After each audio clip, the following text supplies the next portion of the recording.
Tidak ada tuh jam 12. Tidak boleh buka.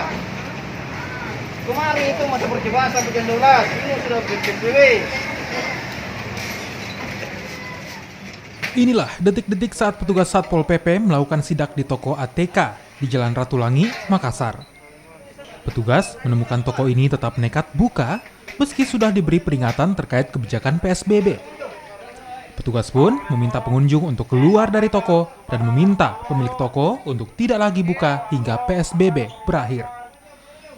Setelah ditutup, toko tersebut langsung disemprot cairan desinfektan oleh petugas pemadam kebakaran.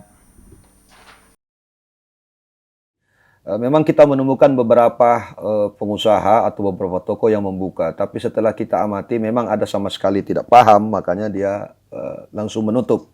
Ada di antaranya misalnya di Jalan Patimura ada toko karpet yang langsung menutup, kemudian ada toko buku di Jalan Cendrawasih juga langsung menutup, dan ada toko alat-alat bangunan juga langsung tutup. Namun yang amat disayangkan bagi kami adalah ada beberapa toko yang memang dari awal menunjukkan ketidakpatuhan kepada aturan yang berlaku.